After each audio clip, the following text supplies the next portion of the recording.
Okay, come everyone. Welcome to your summer pre-course. It is interactive mathematics with Mathematica. Now, I should also like to welcome you to the school, okay, to Basai program. Normally, of course, under normal circumstance, we should have like a welcoming or some kind of orientation day, okay, where everybody comes and meet the faculties and you get a good welcoming speech and all that event. But under the circumstances, um, obviously we have to do everything long distance or online. And this being your first summer pre-course session, so part of today will be a little bit of a welcoming check for the school as well. Okay. Now,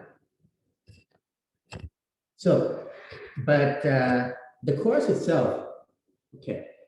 This course is not going to be graded, as I understand, not even on a pass-fail, because we want to encourage students to partake and not really feel stressed out from the very beginning. Having said that, there's nothing to stress out. Okay, let me make a couple of points about this course. Then I'll go to talk to you a little bit about the Basai program, and then we'll come back to where we're heading for the summer. Okay. First of all, this pre-course originally, as per last year and the year previous, was meant to be one of those adjustment course, meaning that we have students from different high school, and as you know, in Thailand, the specialization, as with a lot of countries, specialization happens in senior high, right? So in your final 2 years or so of high school, maybe even 3 years, you start to differentiate. And some of you go off into a sort of like a linguistic track. Some of you goes into a science track, with emphasis on biology, and some of you with more like a technical mathematics, or preparing you to enter the engineering stream. So the latter would probably have done a lot of trigonometry and geometry and calculus and linear algebra, whereas those who didn't enter those tracks and came to our school would struggle a little bit, because you don't have the linear algebra and calculus background that's necessary for some of the courses at Batsai. Okay, so it's a bit more like bringing up people who didn't have the background to be on the level with your peer. So if you look at, so the original model was that some of you are already here, some of you are down here. So the pre-course was to bring everybody up to the same level. Okay. Now this year, slightly different. The idea here is that even though some of you have done a lot of calculus in high school, okay, some of you actually have been able to do very well, getting good grades, but perhaps does not appreciate what mathematics does from analysis or more like a critical thinking point of view. In other words, at Basai, we don't think that mathematics is just a tool to get some numbers or get some results, but it's actually a way of molding your logical thinking. So even though you have done very well here, maybe it's good to go back a little bit and go over the same ground as your peers who didn't have that opportunity in senior high, but this time appreciate mathematics for the critical thinking discipline that it fosters. Okay, so a lot of time, perhaps,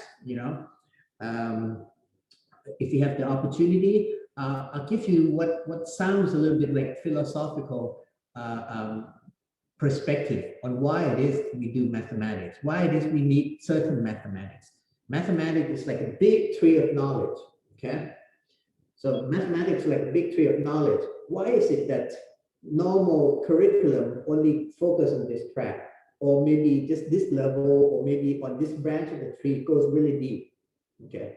So there's a lot of reason why those topics, those specialization, different area of mathematics are brought to you. And as students, especially from high school, you probably don't have an appreciation of why or how or what's the rationale for all this. So we want to address a little bit of that. Okay. So this course then is not meant for the guys who didn't have the background to be up there. It's meant for everyone. Okay. Of course, for those who didn't have the mathematical background, a lot of this will be new to you. Okay. The second thing about this course is that I will also introduce Mathematica. Now, Mathematica is a professional computational platform. It was designed by physicists originally to solve physics problems. Okay. But over time, it's evolved into a more what's called a general computational intelligence platform. In other words, any kind of knowledge that has to do with data, numbers, graph, picture, geometry, all kinds of models that can be manipulated and visualized on a software would be kind of piled on in this very robust platform. So Mathematica is like a very rich platform for doing everything that requires mathematics, and also visualization, that sort of thing. So it is a professional tool. Having said that, it is also considered, in my opinion, a very good tools for amateurs. The reason for that is because the language is very high level. It's very high level. So think of it this way. You guys, well, you know how to cook basic food, right? You know how to fry omelets and whatnot. But you also know that it's very difficult to make elaborate gourmet dish. Okay. Well, Mathematica is a little bit like that, where if you didn't know any better, you just ask for an omelet. Okay. And there will be some kind of default configuration or default setting that says, okay, if there's no further specification, this is what a fried omelet looks like. Okay, you take an egg, you stir it, beat it, and throw it in the pan. But if you're a gourmet chef using the same set of kitchen, okay, you can actually deep dive and make yourself something very elaborate, something very gourmet omelet, or not even omelet, but something with eggs, but something very elaborate. So in that case, it's like a spectrum of application. It's good for amateur or beginning students to get an intuitive understanding of mathematics, because you can describe what you want to do, what you want done, what you want to do, and the platform will translate into mathematical formulation. Then as you become more experienced, you can basically take that and just hack your way through. And then you just become more elaborate, more refined, and more capable in the way you can adjust the recipe. Okay, and that's the way I think of it. And so for the BASI program as a whole, some of you will be following what's called Applied Digital Intelligence track, which is my track. That track that I look after. And for that track, at some point, you would need to use a more ubiquitous language like Python. Okay. Reasons being that Python is a very large community, has a very large community base, so that when you go to program in Python, even though there's a bigger learning curve than Mathematica, once you get in there, it's quite simple. And you will have access to a huge global community of data scientists and researchers And so Python in a way is like English or Android. It's ubiquitous. You use Python not because it's elegantly designed or more powerful than anything, but because everybody uses it, right? And so by virtue of the mass, so to speak, by virtue of the sheer critical mass of the community, you can benefit a lot more. Now, whereas for the rest of you, okay, so for the applied digital intelligence, Mathematica is still going to remain relevant. In fact, as most of you probably know, I was a principal data scientist at SCB before I left to create my own, to start my own private consultancy. And the way I work with my data science team is I work the process, the logical thinking, the prototyping, the mathematics on Mathematica. And once I'm happy with it, I need to translate into a program that interoperates with the database and the bank's other program or whatnot. Then I have my team translate the prototype or the algorithm or the analytics that I developed conceptually with Mathematica and turn that into Python code. Not exactly one-to-one. It's not a one-to-one translation.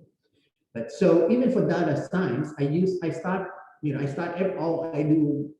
quite a few number of projects that we'll have a chance to talk to you about over time, over the summer. And invariably, I start with Mathematica as a blank template to put down my thoughts on how the analytics should be developed. Once I get to a good, solid framework, then I pass it on to my team, who then start to program the basic code and the library in Python. Okay. Now, so that's for the data applied digital intelligence people. Then we have the other three tracks. Okay, the other three tracks, which is sustainability track, the smart cities track, and the healthcare track.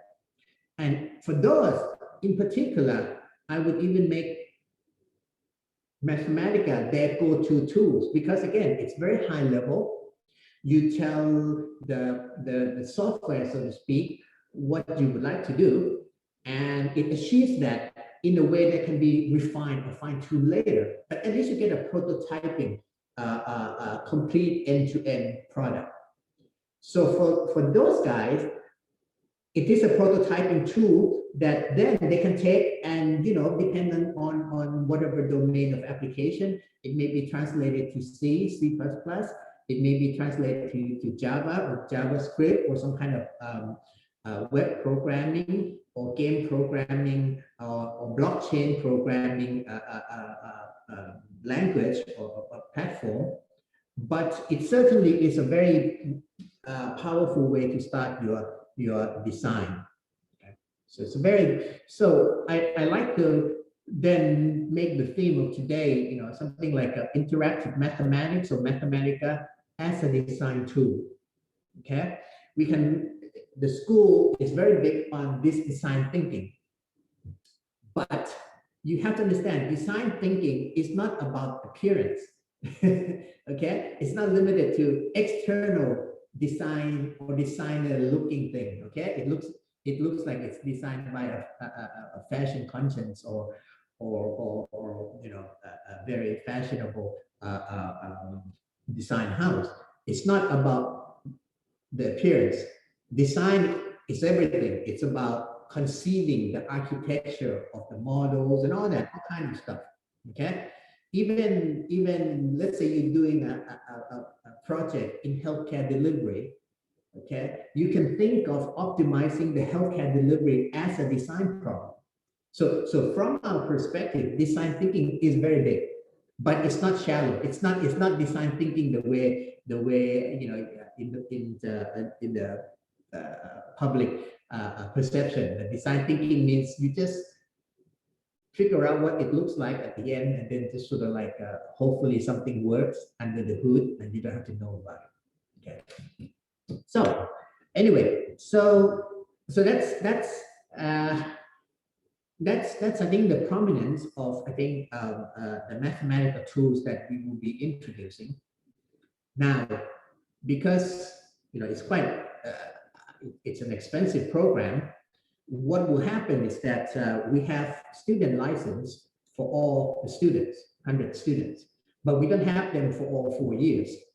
Okay, so basically, once you're done with the summer, then once you're done with the first year or something like that, you hand over your license to the next year, or you might actually send the license up to your senior because they're doing some project.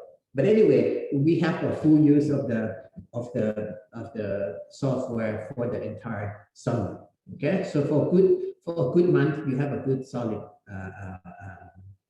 tool that you can explore. Okay, so that's enough about Mathematica.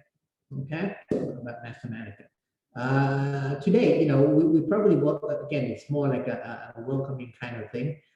Don't worry, we'll once we speed things up, once we go into the material, things will pick up fairly quickly. Okay. I just want to spend maybe 5 minutes, giving you a little bit of maybe 10 minutes, a concept of BASI. Okay?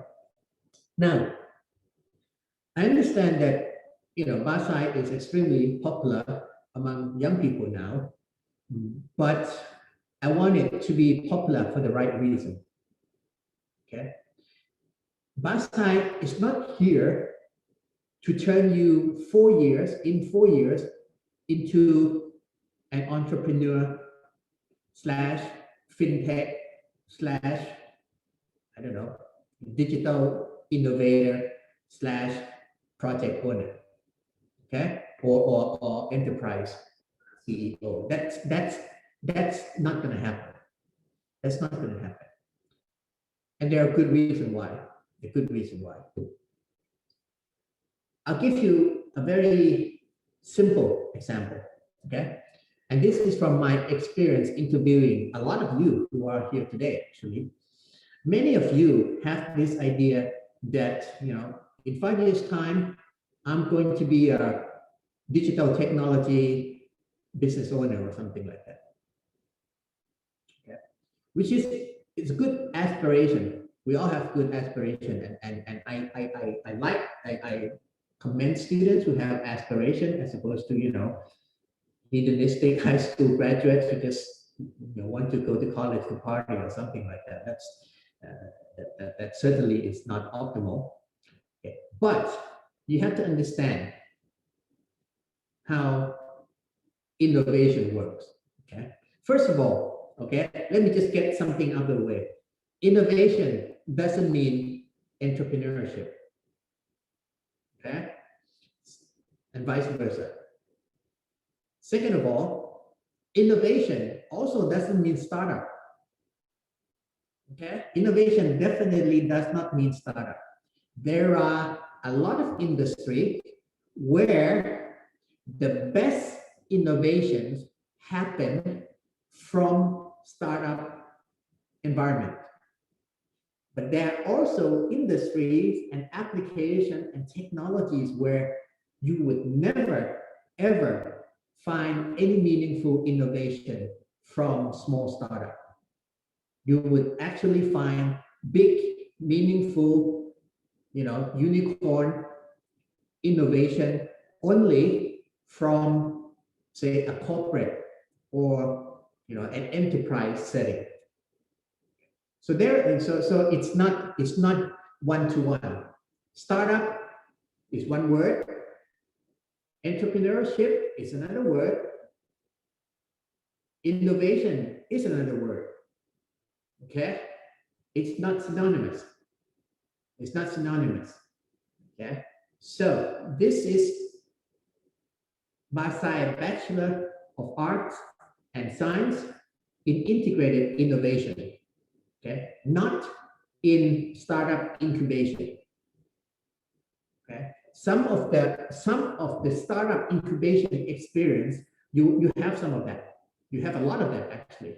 You have a lot of that. You have a lot of experiential learning. You have a lot of project-based learning. Okay? But again, it's a program of integrated innovation, not a program of startup incubation. And just to underline my point here, I think there was a recent very good startup, okay, for technical startup firm that very cleverly have this app, this iPhone app, okay, that based on maybe some kind of facial retinal scan or camera or some kind of sensor helps pre-screen COVID infection, okay? And the recognition program basically, instead of just looking at the face, it listens to how you cough. Okay, so this is a very good technology. So you cough into your iPhone, and it gives you a prediction of how likely you are to have been infected with the SARS-CoV-2 virus, okay, for COVID-2. Now, what do you think is the likely scenario?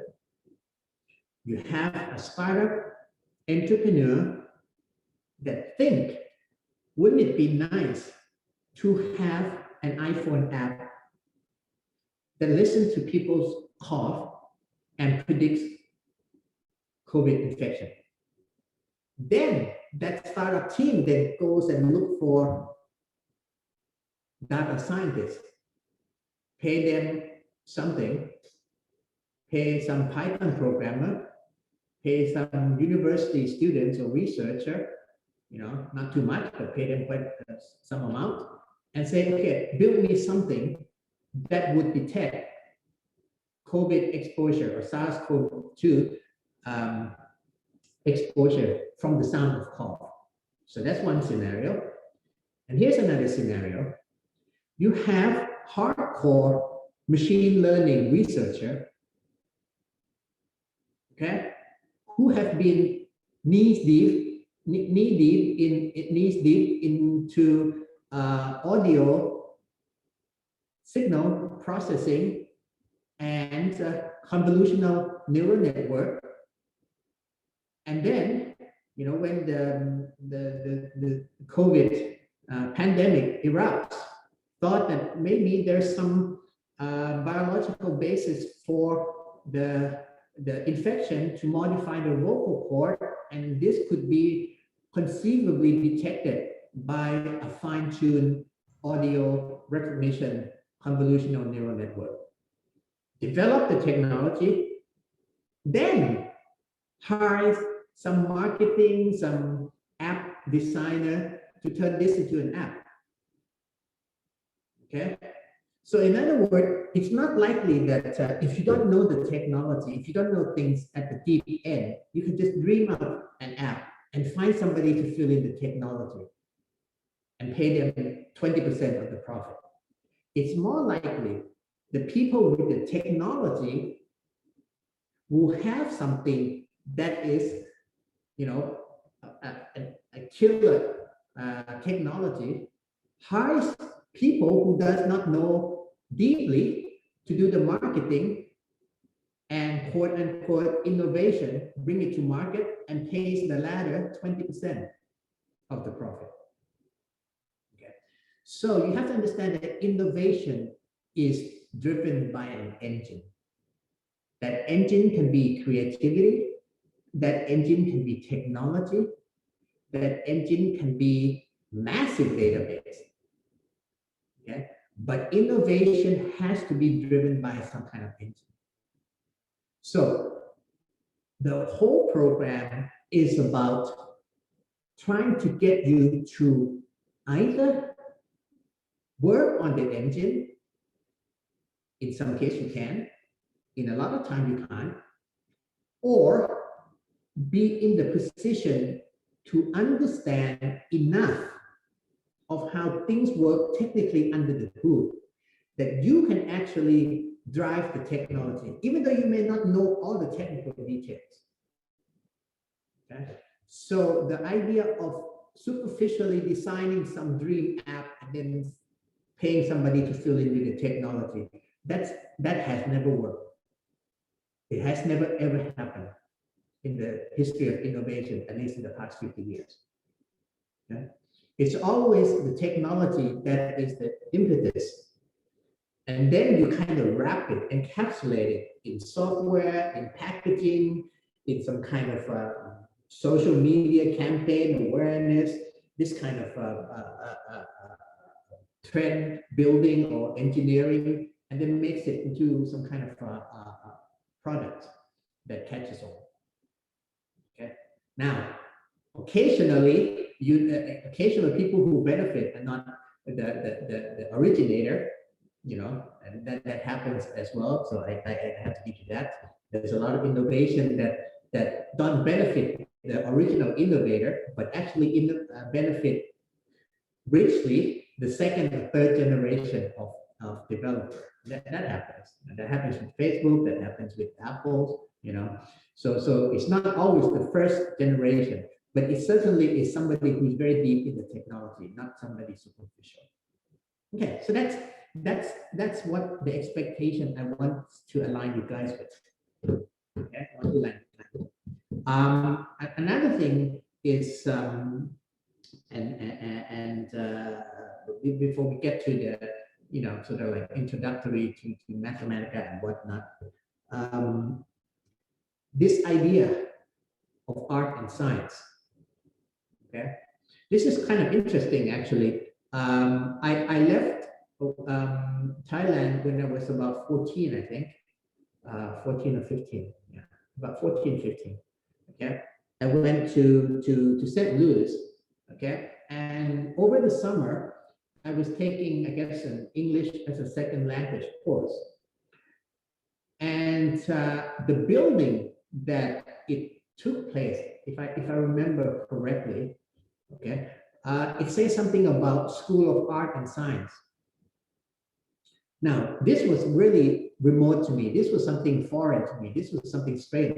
You know, why would you have School of Art and Science? You should have School of Art and School of Science, and they can be part of the same university. But what exactly is the School of Art and Science?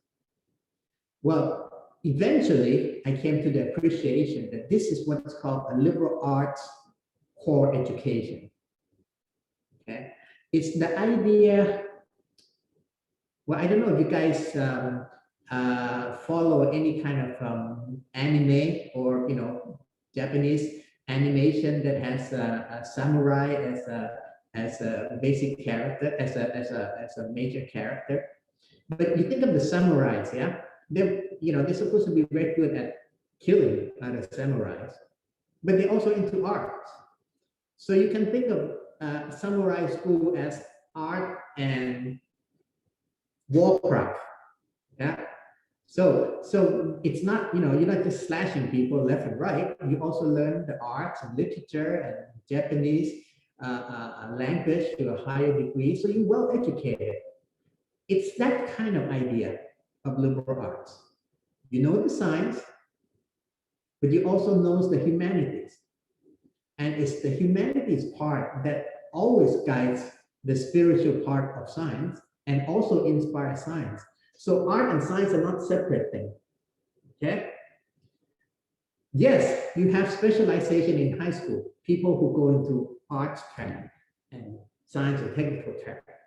So this is kind of reversal of that. It's sort of like a bringing back. And at first I thought, you know, this is something that never happened in Thailand. I was wrong. I don't know if you have friends who this year are starting college at Akson-Sat. You know, the Akson-Sat department. Okay, it's a Thai word. What you probably don't realize is that Akson-Sat was originally a liberal arts institution.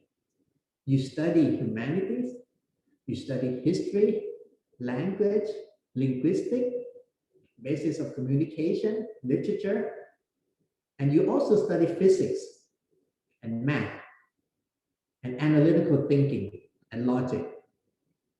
Okay, so it was basically like that. Now, eventually, as specialization became the norm, I guess, things like physics just go into the science department, and science department and science department are very far apart, and they have nothing to do with one another, and so forth.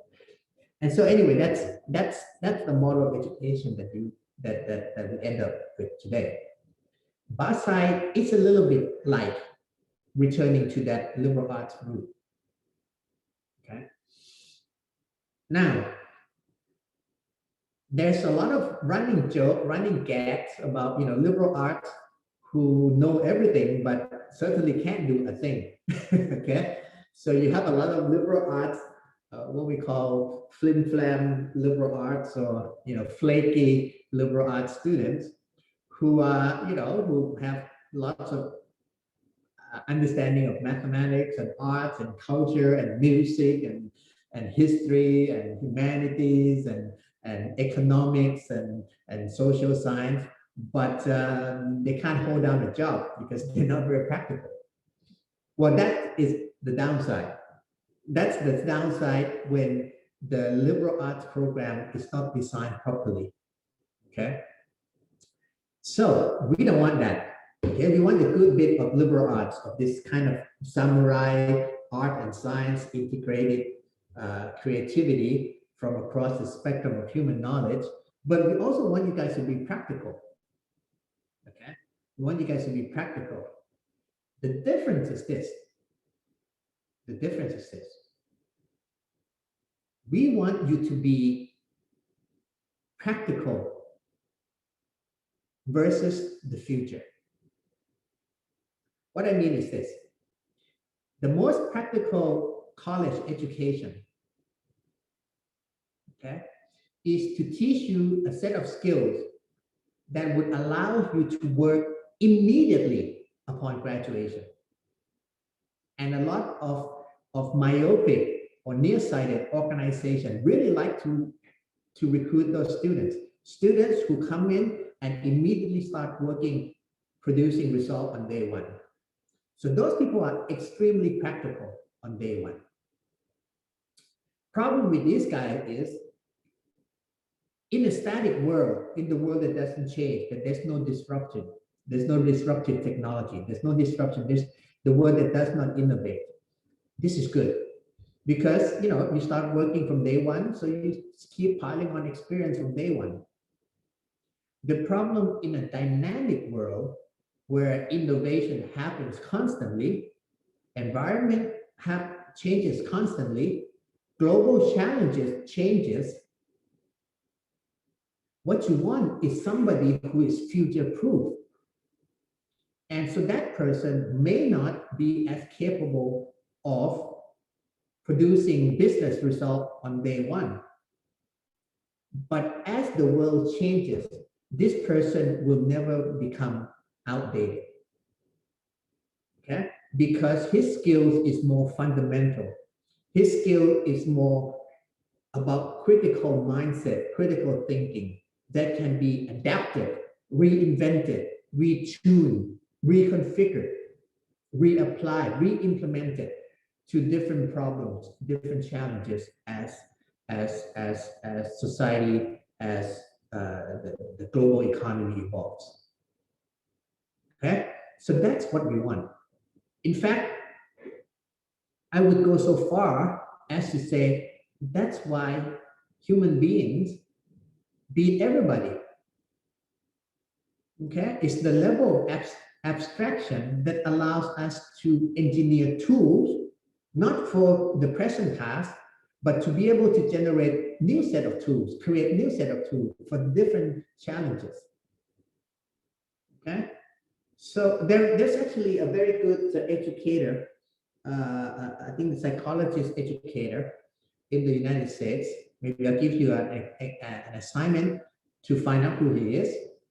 But anyway, he was quoted in his book or in his speech as saying, and I want you to remember this until the day you die, well, until the day you graduate.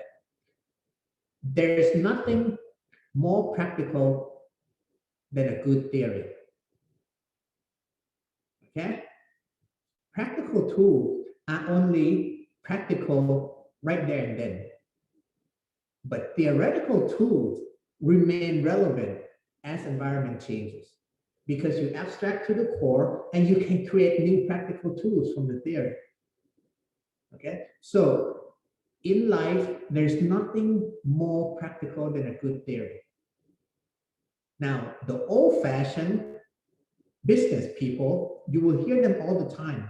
Give me something practical. Don't give me theory. I don't want theory. I want something practical. Either they mean it colloquially as a proxy for saying, give me something that I can test, can experiment, not just verbal. So that could be something that they meant.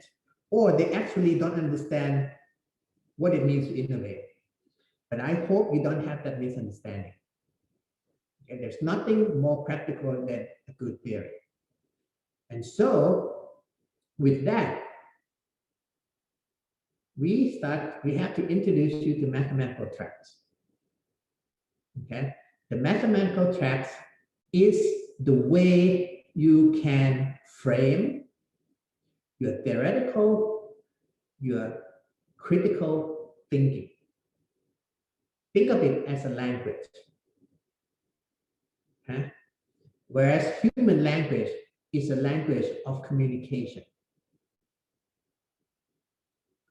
Mathematics is the language of critical analysis. And I want you to appreciate that. Okay? Even though you've gotten straight A from straight doing calculus and whatever in high school, you need to understand why calculus, not just how calculus. On the other hand, for those of you who didn't do calculus in high school, I want you to understand how calculus.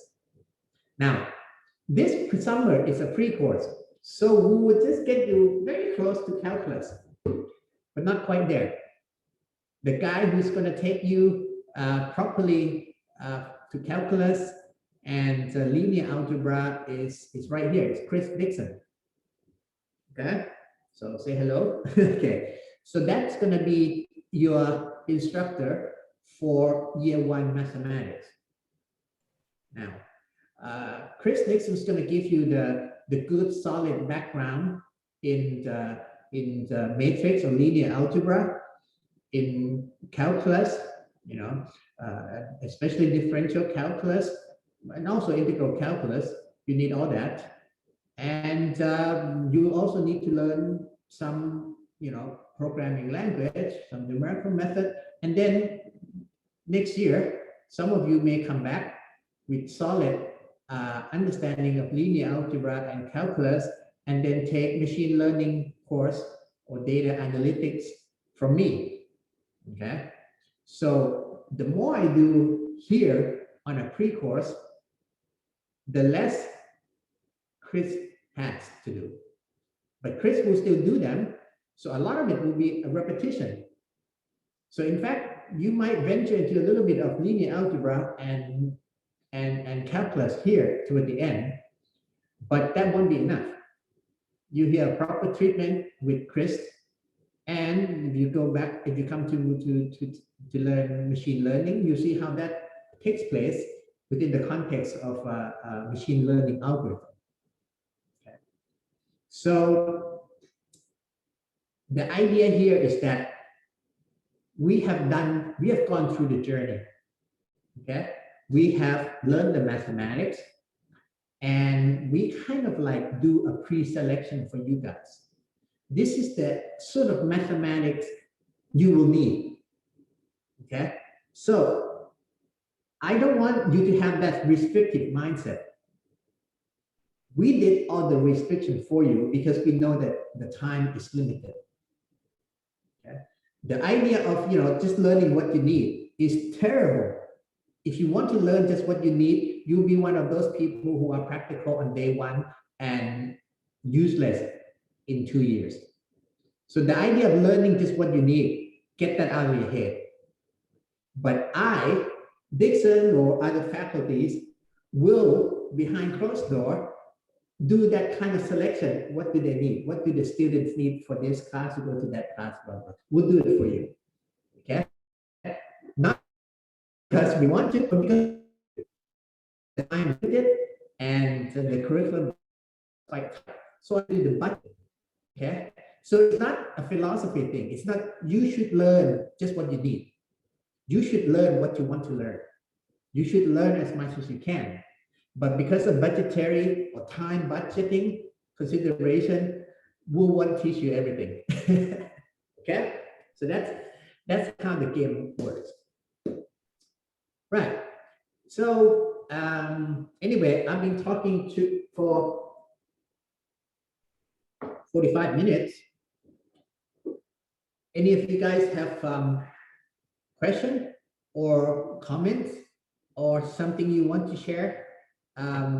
Feel free. And then I would go to other things I planned for this class. Okay. Now, during the interview, I was under the impression that you are the more expressive generation, but I don't expect that. I kind of guess most of you will just stay silent. It's a little bit sad, but I've been told you're the more expressive crop, but I'd be kidding myself if I expect that from a third of it. Okay, maybe one or two of you will be very bright, and the way I see it is this. I'm communicating, I'm giving everything I have to you guys, those who are more active. Okay? I have this very simple criteria. Obviously, this applies to things. The most okay, and I'm expecting only maybe 10% of you to be, maybe even less than that, maybe 5% of you to be ideal students.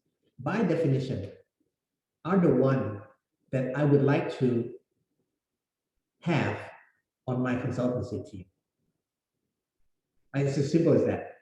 Simple as that.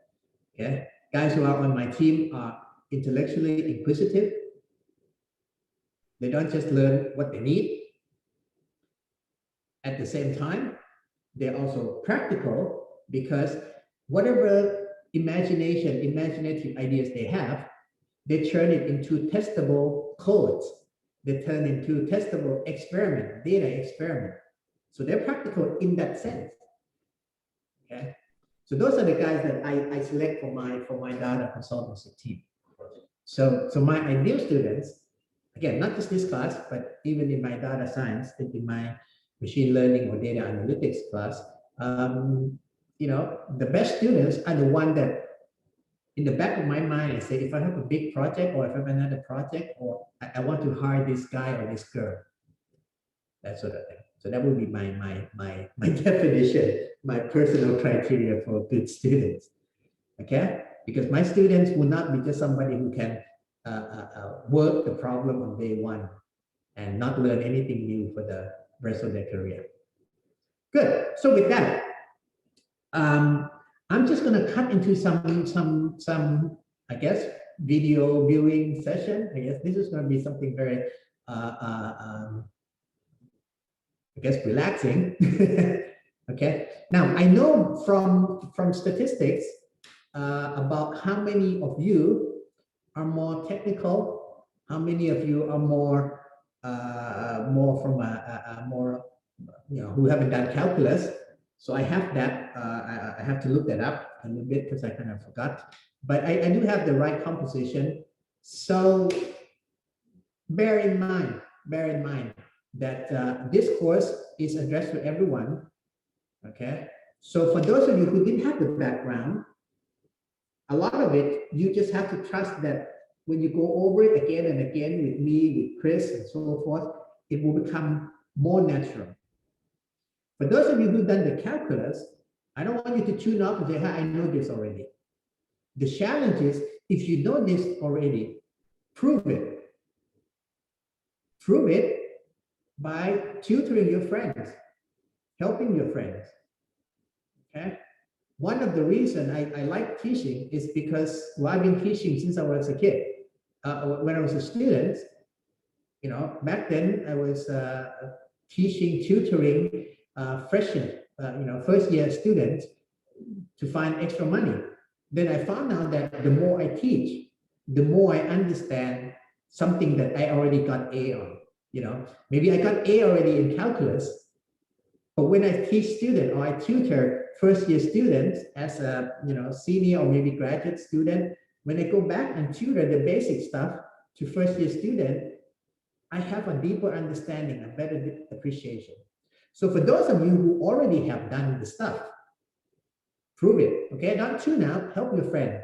Find out which aspect of the explanation you can fine tune. Help your friend in the line group or whatever. I don't, it's a little bit hard to organize a casual get together tutelage, but you can do it online. Technology is there, so nothing stopping you. Okay, so with that, let me just share something.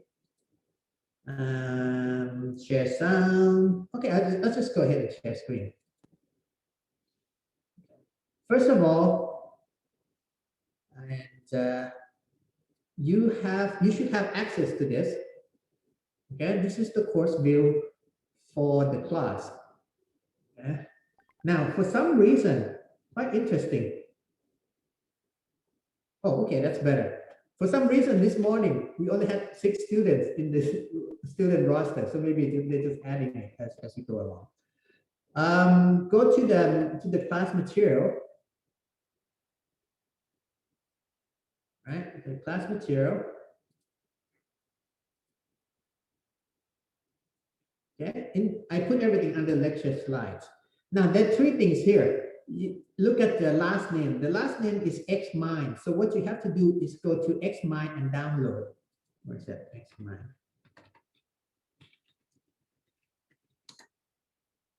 Right, xmind.net. You can download that for free, and then you can read. Okay, so this Xmind is going to be here.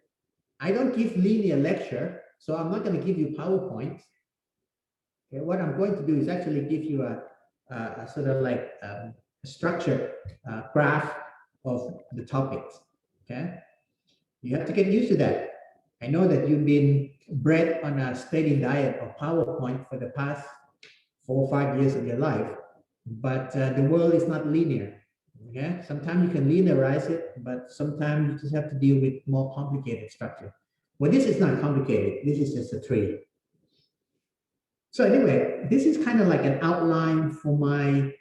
I'm doing an interactive textbook. I'm writing a math textbook using interactive, teaching method with Mathematica. But anyway, so these are all the chapters I have. So you can see that these are the chapters that could be used in Chris's class, although Chris will probably, will be free to choose whatever textbook. And also, I haven't written most of it, so this is just something that I started to put down this year as a structure. But anyway, the pre-course is going to cover just the 2 chapters. Okay, 2 chapters. So let's see what those chapters involve. So these are all the things that would be sort of like. Oh no, this thing is blocking my screen. Let me just move. Okay, yeah. Okay, so these are all the different topics. Now, all these topics, I actually implement them, okay, not just on this, but in my Mathematica notebook. So if you download this thing, the latest version is June 18, Volume 1, Chapter 1 and 2. So this is basically Volume 1 of the textbook that I plan to write, and Chapter 1 and 2. So basically, this is it. This is all we're going to cover this summer. Okay. So these are all the topics that we are going to be covering this summer. Some of them I've written in detail. Some of them, so I note the date that I write, so I do my own book. Okay. So that's the game plan. So download this. Download the Xmind reader. Go through the different branches. And then you can see that there will be sort of a course structure. Okay. This one is from a different volume, so you won't need, but let's just add it just in case some of you are more inquisitive. So those are the topics. Now, I will also have some kind of playlist. I'm a great believer in learning from YouTube. I don't mean, going to a how-to video and just follow, how to make an omelet or something like that, or even how to build a machine learning model. The how-to is good, but what's good about YouTube is that it forces the content provider to string the topics into a narrative. And that narrative gives you a perspective of why, of how, of repercussion. There's an if, and then there's a but, and there's a story to a lot of the topics. And a good video will also give you links to a more technical deep dive. Some will, the good one will. Okay. And so for a lot of time, even for my own work, machine learning, I'm a data scientist. Machine learning is it's an exploding area. Sometimes I want to say, well, this new area I haven't looked at. Whereas, 10, 20 years ago, I would have gone to journals to look at a paper. But now, what I would do, I would just start with the YouTube and start to see a good channel would actually give you the link to the technical, the seminal paper. This is the beginning of the field. This area was conceived here, and this is the original research. But instead of just enjoying the narrative, I actually dig deep into that. Okay, dig deep into that. And the way I do it, I kind of outline here. Okay, let's do. You can search my name and research net. ResearchGate, right? And yeah, I write a lot of technical and maybe even philosophical papers here. But actually, one of the last one I wrote was for Basai. So this is my, you can go to this. Nakap, you can put this in the chat, the link. Okay. For some reason, ResearchGate keeps appending number. It used to be Pumjai Nakatsukun 3, and now it's Nakatsukun 2. I don't know why they do that. It's a bit annoying, but anyway. So this is kind of how I want students to learn. Using this cycle. Just sort of like ingest the problem, ingest the area, probe, survey, and then imagine, and then so go into a little bit of that. Yeah, go into a little bit. So this is how I use YouTube. So YouTube is actually very critical to my own research, as well as teaching. I use it to teach the previous class. My previous class was Emerging Technology for Lifelong Learning. Okay. So that one has a lot of, I don't know if you have access to that, but certainly I use YouTube to do that as well. But let's do a little bit of what I mean by narrative. So let's watch this thing together. Okay, Kap. So let's go to a new screen. Okay, this is my, by the way, this is my playlist. I have playlists on a lot of science topic. You can search my name in YouTube and do that. But this one is mathematics and physics, from simple to more advanced. But let's go to this one. This is also okay. So I've been showing you a little bit of videos, YouTube video, public videos about why mathematics and the capability of Mathematica as a computational platform. Basically, if you can turn things that you are interested in into mathematical objects, you can use mathematics to help you analyze, optimize, simulate, and so forth. One of the ways to get started, And again, the theme of today is interactive mathematics or Mathematica, using it as a sort of like a design tool type thing, right? So what I want to do is, if you go to this is called Mathematica demonstration Wolfram. Wolfram is the last name of the guy who wrote Mathematica, the original Mathematica. So demonstration Wolfram. There's a lot of topics: mathematics, computation, physical science, life science, and so forth. These are sort of like, think of it as showcase. But conversely, if you are just consuming it as a consumer, you're looking at showcases.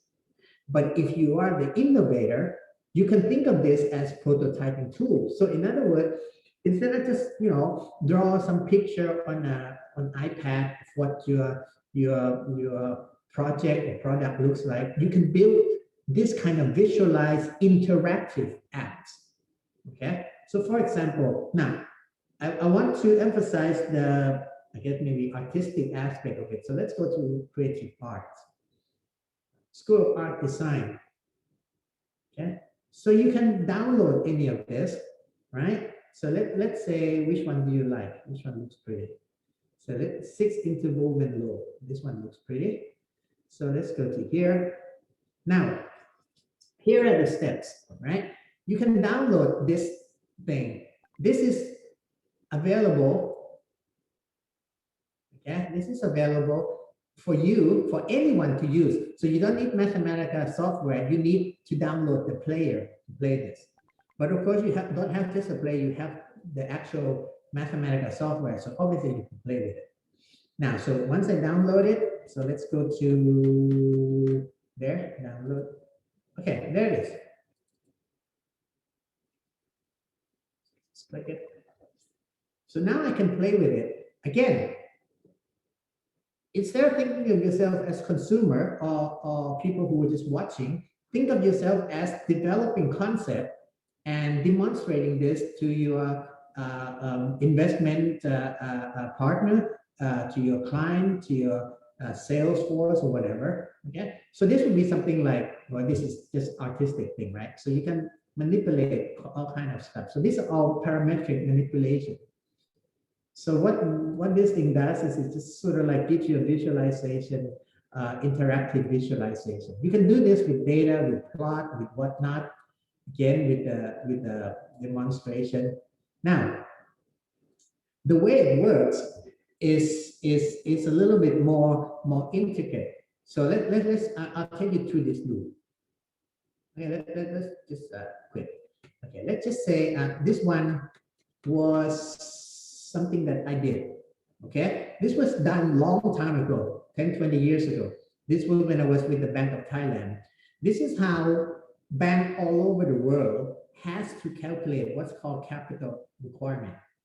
Basically, it's how much bank's capital has to hold to compensate or commensurate with the amount of risk they have in their loan portfolio. Now, the way you would use it, never mind this, okay? But I want to show you how the work stream. The work stream is, let's say you run into this thing, okay? You go through this this catalog, obviously not the artistic one, but you go to business, social, maybe you go to finance page, right? There's a lot of tools and application and so forth. And let's say somewhere down the line, it was 90 pages. Mine is quite early, so it's quite way down there. Let's say you came up with this and you say, oh, how does bank calculate capital? So this is the page you come to. What do? You download to the desktop, okay? Do you have to download player? No, you don't, because we have the full version. Now, once it's downloaded, it's here.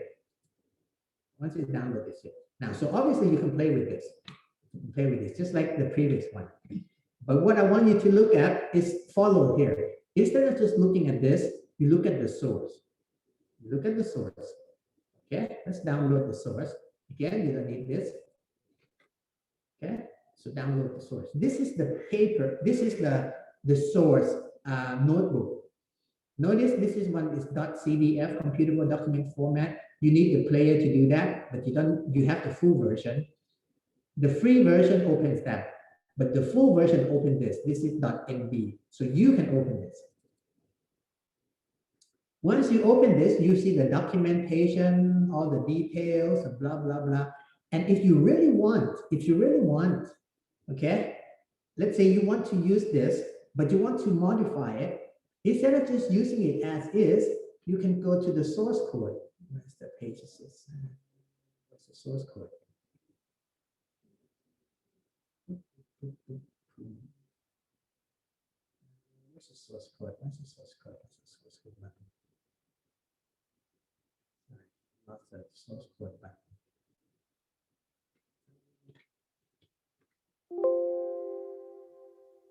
For some weird reason, hold on.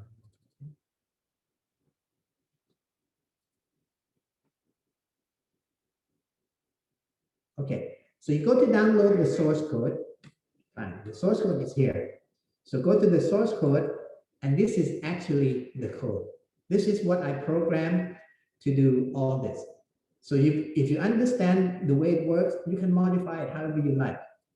So not only can you look at the examples, say this thing. Now, some authors don't disclose the source code, so that's too bad. But a lot of authors do, like I did. So you will be able to presumably copy the code and just use it. Now, you have to reference it. That's not just good manners. It's a academic discipline to do it. Okay, so that's it. That's so what I want to show you is basically game plan and how we're going to deal with this. Now, for our course, and we're going to begin this next class, I guess. First of all, I want all of you to join the line group. There are 80, there should be more, okay? So those of you who haven't assigned, there's some reading that I don't have the book copy, I just have the PDF. So it's not for commercial distribution. And for that reason, I'm not going to put it on the course view, but I will put it in the line because you can use it for private use. Okay, so you can just open some reading material that I would not put on the course view. So go to this MathematicaPreCourse line group. Okay, and you can also discuss among yourself and so forth. Now, okay, let me close that. We don't need this. I'm going to share a lot of this as well, you know, how things work and blah, blah, blah. There are tools. So let's just start just the first session. We can do two things, okay? So we can start from scratch.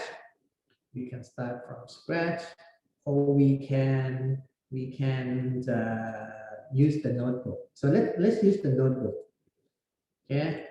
This is the one that I put in the course view. So when you open it, you got chapter 1 and 2 of my interactive textbook. Okay. So this is basically everything that we're going to be discussing. You have that. Okay.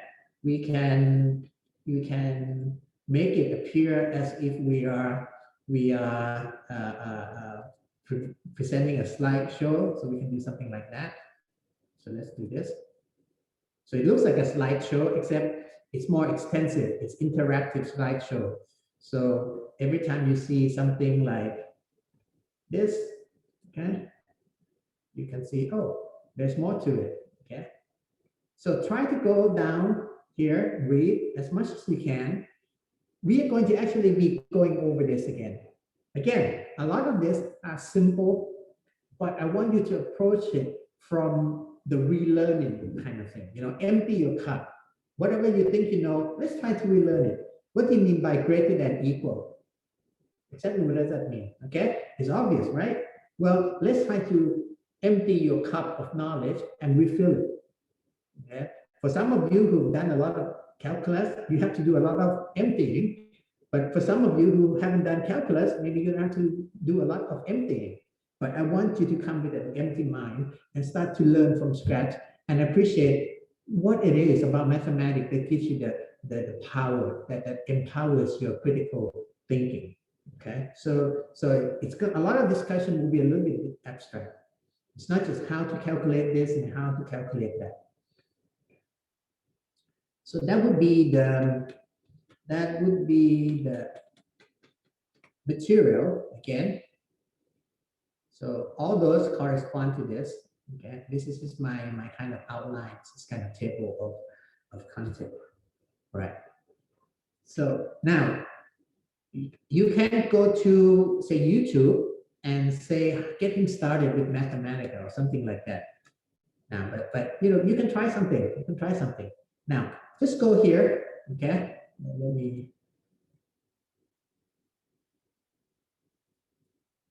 Let me just go to the normal one. In fact, let me start new notebook. Okay. So what you want to do?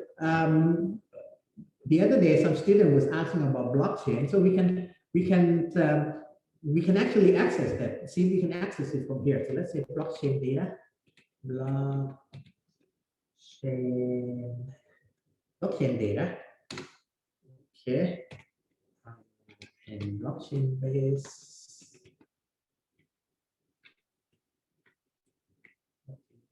Something like let's try this. I don't know. It's let's see. Blockchain. Okay. So we'll just go to F1. I don't know how it works. Blockchain data. So you press F1, it goes to the help file. Let's say, okay, there's a detail, there's an example. Okay. So for example, basic example. So let's say, blockchain base. I have to do this. So once I click this, it's actually copies. Okay. So this is giving you an information, blockchain data, but which base? Because you have Ethereum, you have Bitcoin, you have whatnot. So let's go to Ethereum. So it's going to retrieve that from the internet. So the type is Ethereum. Let's make it table form. That's it. So that looks nicer. Okay. It's Ethereum. It's the name. Now we to block what? 12 million block. The latest block hash, for example. Okay. So let's try the same thing with say Bitcoin. Okay. If you know anything about Bitcoin, you know that Bitcoin mining is about generating this line here. Now the difficulty is this looks random, but the requirement is you have to keep generating this until you get a lot of zero. This is a difficult part. This is what blockchain mining is. So if you can generate the next one with a lot of zero, incorporating the transaction, then you have effectively mined Bitcoin. That's what Bitcoin mining is all about. And we can talk about it. In fact, I have written some example of say blockchain problem. So for example, okay, so these are sequential hash. So this is basically the function. It's the hash. Now, obviously, if I do this, okay, with something, let's call it. Let's try this. Okay. So I'm gonna hash some kind of thing. Okay, I'm gonna hash some kind of transaction. So let's say this is my transaction. So this is my transaction. Now, I have to add something to this. So this is my extra key. So I have to keep doing this, change my extra key to something else so that I get a whole bunch of zero. That's what Bitcoin mining is all about. It's doing this gazillion times, trying different added text, try different things here. Okay, so this is the original text. Let me put it this way. Let's put it this way. Okay, so this is my try text. So I try something else. So this is like a transaction. Bob send Jane 10 Bitcoin. Yeah, so this is a transaction. And then Jane send, okay, whatever. Okay. So I have to keep doing this until I get a whole bunch of zero. And this is all random. Yeah, you can see that I'm not getting anywhere. But if I did this gazillion times, millions of times, I might get something that looks like this, except with a lot of zero in the beginning, and I can claim to have locked that Bitcoin. So that's called Bitcoin mining. So we can actually see how this works in real time. Obviously, you won't be able to make the money out of this. But in principle, this is exactly how it works. Okay. So I'm going to be teaching. In fact, my idea is that you can teach all kinds of concepts throughout the rest of MathSci program with this kind of demonstration. And the students will get a good flavor of how things work. You get the intuition, you get the understanding of the logic. And if you are very good, you can follow down to the nitty-gritty program code and then modify it. Make it your own and develop. And that's what data science model development is all about. It's building on stacks and stacks of prior library. Okay, so that's basically the game plan. Yeah, we're kind of running out of time as well, so that's good. That's good. So, you know, I've written a lot of pedagogical tools that I can show with you. But the idea is that if you, well, I don't think you have access to this one, so let's go to, you can ask, of course, the administrator if you can get access to some of my early class, so you can get more advanced exposition, okay? But anyway, I'm going to be putting things in here, okay? The things that you will require in the, this is called Mathematics Pre-Course, right? So I encourage you to go explore. You could go to YouTube and put in my name. Just go to YouTube and go to, let's just put my name.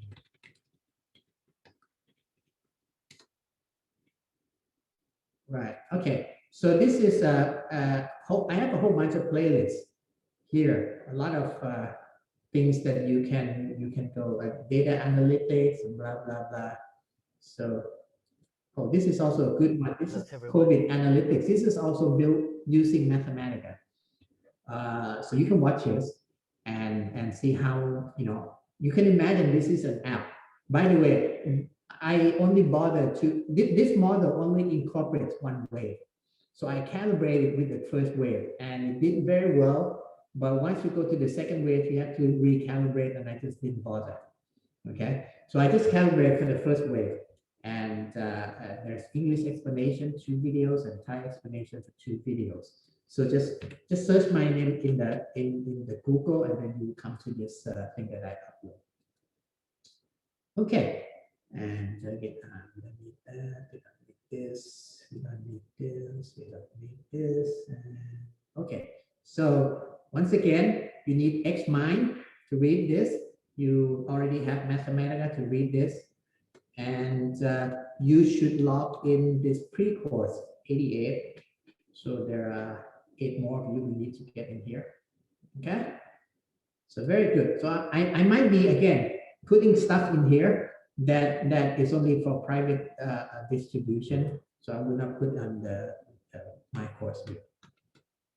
Okay, so let me stop sharing there and.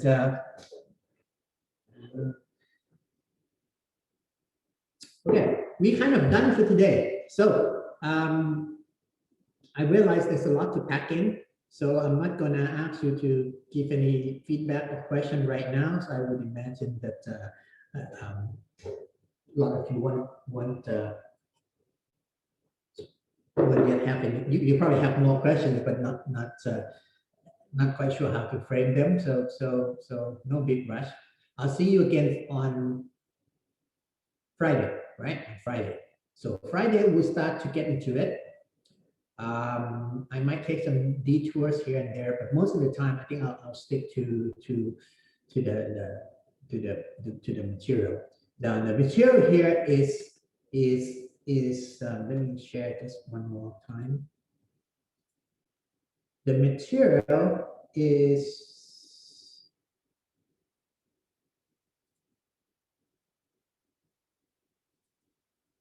so you should have this class outline. Okay, so mathematics as design language, introduction to Wolfram Mathematica, we did that today. So we will talk about this. Okay, and then we move down, and then we'll do a little bit wrap up at the end. Okay, lecture 7 is where I said, we get very close to calculus, but not quite there. Here we get very close to matrix algebra, but maybe we cover a little bit of that, and Chris will cover that again. Okay, so if you stick to this game plan, you should have a very good solid foundation, as well as appreciation of how mathematics can be used as a design tool. Really think of it as a design tool, design language, something to communicate your idea, something to prototype your innovation, and so forth. Okay, so with that, I think we're done for today. ไปตองครับเรา